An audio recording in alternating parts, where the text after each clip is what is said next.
Hey there, this is R.A. Menard Mitrava for Monks of the Way, and today is the first Sit With Me Saturday, quote, Sit With Me Saturday, unquote.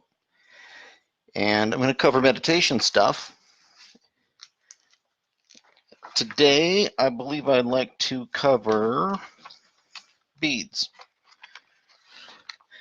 Now, I'm going to read from the meditation booklet here that I have, this version, and interject as of course I might. Beads. Meditation beads are a great tool for meditation. Different types of meditation practitioners have utilized strings of beads for thousands of years.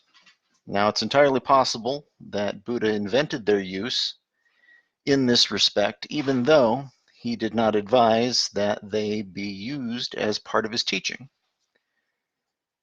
Now, he wanted meditation to be practiced, but did not think anyone needed a teacher in particular or teaching for meditation in particular. Of course, otherwise he would have opened a meditation school. And we know that he did not teach meditation to his monks, but maybe a couple of times. And he did have them meditate every day.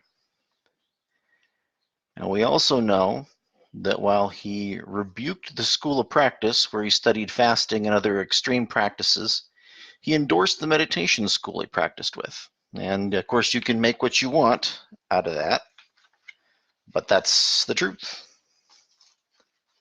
There's pigeons outside. There's feed on the ground there for them, and today is featuring Duchess the dog and Sadie the dog. Duchess would be the brown one and Sadie would be the white one. And they like to chase the pigeons as the pigeons try to eat the food. And believe it or not, the pigeons seem to actually appreciate it and like it as well. They actually come around when there's no food and play the game also. Very strange. Anyway, to continue, passing a bead through your fingers each time something is completed helps people quantify what they're doing. Now, without any need to know on any accurate basis how much time has passed, a person can move one bead each time they think a minute has passed. However, a person might decide to use a string of beads. I'll say that again. However, a person might decide to use a string of beads. Everyone can use them in a productive manner in meditation. Monks of the Way use beads in a number of ways. Beads and beadwork are in fact so central to some of the practices of Monks of the Way that it's part of their standard uniform to wear a string of 128 beads and sometimes an additional larger bead that may be also red. Beadwork should help towards visualization of a spinning sphere of light of whatever color, and the person can pass a bead each time they're able to sustain it. They might be able to fully visualize it and use the beads to keep track of how many times they're able to finish a cycle of transformations even. Such transformations could be different colors, geometric shapes, changes in spin direction, or whatever. I think now you are getting the idea of how to use beads and continue beadwork in different ways.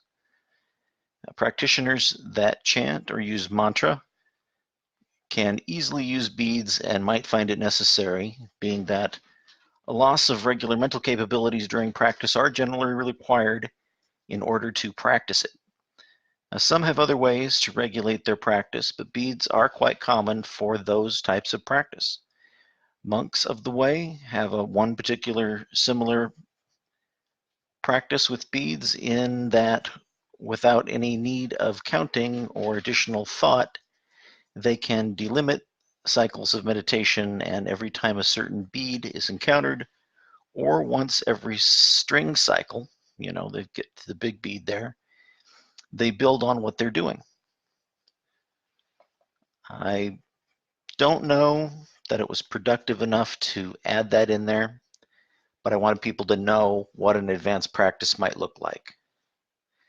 Now, there are so many variations on the use of beads that all of them could not really be covered without being quite boring and repetitive. With what has been mentioned here, you should be able to start experimenting with different ways to use beads and find things that work for you.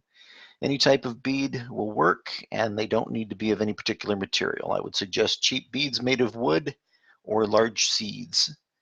There are many special areas of practice that monks of the way may or may not specialize in, but if they have a silver bead on their robe up near the shoulder,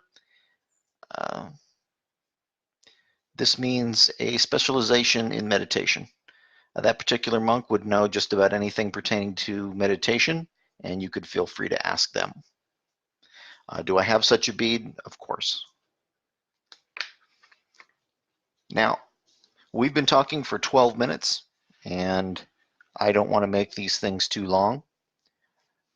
I hope that was informative, and I hope that if you have questions, that you'll ask.